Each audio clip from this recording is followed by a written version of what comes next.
ਉਹ ਪੁੱਤਰ ਮੈਂ ਤੇ ਕਹਿੰਦਾ ਮੁੰਜੀ ਅੱਜ ਹੀ ਵਡਾ ਦਈਏ, ਅਗਲੇ ਹਫਤੇ ਬਾਰਿਸ਼ਾਂ ਸ਼ੁਰੂ ਹੋ ਜਾਣੀਆਂ ਨੇ। ਅੱਛਾ ਚਾਚਾ ਬੋਲਾ ਮੈਂ ਅੱਜ ਹੀ ਬੰਦਿਆਂ ਦਾ ਪਤਾ ਕਰਨਾ ਤੇ ਆਪਾਂ ਇਹਨੂੰ ਅੱਜ ਹੀ ਵਡਾ ਦਿੰਨੇ ਆ। ਚਲ ਠੀਕ ਹੈ ਮੇਰਾ ਪੁੱਤਰ, ਤੁਸੀਂ ਅੱਜ ਪਤਾ ਕਰਾਓ, ਤੈਨੂੰ ਅੱਜ ਹੀ ਵਡਵਾ ਦਿਓ 5-7 ਬੰਦੇ ਲਾ ਕੇ। ਚੱਲ ਰਾਜਾ ਪੁੱਤਰ ਆਪਾਂ ਚਲੀਏ ਬੰਦਿਆਂ ਦਾ ਪਤਾ ਕਰੀਏ ਤੇ ਬੰਦੇ ਲਾਈਏ ਇੱਥੇ ਲਿਆ ਕੇ। ਸ਼ਾਬਾ ਵੀ ਸ਼ਾਬਾ ਜਵਾਨੋ, ਸਾਰੀ ਨੂੰ ਕੱਟ ਦਿਓ, ਸਵੇਰ ਤੱਕ ਆਪਾਂ ਇਹਨੂੰ ਬਿਲੇ ਲਾ ਦੇਣਾ। ਚਲ ਸਭ ਤੁਸੀਂ ਬੇਫਿਕਰ ਹੋ ਜਾਓ, ਅਸੀਂ ਸ਼ਾਮ ਤੱਕ ਇਹਨੂੰ ਮੁਕੰਮਲ ਕਰਕੇ ਜਾਵਾਂਗੇ। ਚਲ ਠੀਕ ਹੈ ਨੂਰੇ, ਮੈਂ ਫਿਰ ਚੱਲਣਾ ਵਾ। ਮੈਨੂੰ ਲੱਗਦਾ ਬਾਹਰ ਦਰਵਾਜ਼ੇ ਤੇ ਕੋਈ ਆਇਆ, ਜਾਓ ਤੇ ਉਹਨਾਂ ਨੂੰ ਨਾਲ ਲੈ ਕੇ ਆਵੋ। ਜੀ ਮੀਆਂ ਸਾਹਿਬ ਮੈਂ ਜਾਂਦਾ ਵਾ।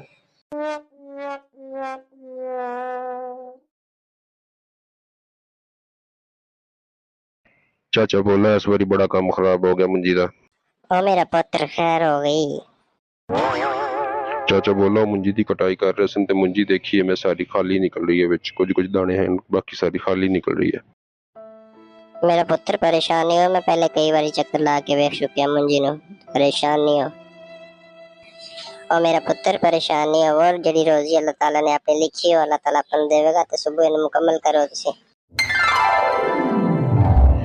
जी ठीक है चाचा बोला, मैं जाके चेक करना की सूरत हाल है। हाँ भाई लाला की सूरत हाल है। चल सब बंदे ने हिम्मत मार के थोड़ा मुकम्मल कर दिया सारा काम, चेक कर लो जरा। हाँ जी ठीक हो गया माशाल्लाह, बड़ी हिम्मत मारी है तुसी। चल राजा पुत्र आप इतने ट्रैक्टर ट्राली भिजवाई है। पुत्र इंज कर ट्रैक्टर ट्राली तू ले जा, फसलों के विच ते मुंजी सारी हो गई है कटाई, वो सारी जिहड़ी है ना लोड करके ते मंडी ले चलो, मैं भी पीछे आ रहा। जी ठीक है चौधरी साहब, जिवें तुसी आखो मैं चलिया वा। चाचा बोला अब्बा सुबह दा परेशान फिरदा, खैर होवे। और मेरा पुत्र एवें परेशान होया फिरदा है, पागल होया फिरदा है। वो मुंजी दी कटाई हो रही हो, जाके वेखी सुंदा झाड़ घट निकल रहे दी, तो परेशान होया फिरदा है। बाबा जी ये ते अल्लाह दी रजा है, जो भी देवे। बस पुत्र उन्हें कौन समझावे, एवें पागल होया फिरदा है। मेरा पुत्र अल्लाह ताला दी रजा च राजी रहना चाहिए। जी अल्लाह ताला ने इस फैसले च कमी पेशी कर दी थी, अगली फैसला अच्छी कर देगा।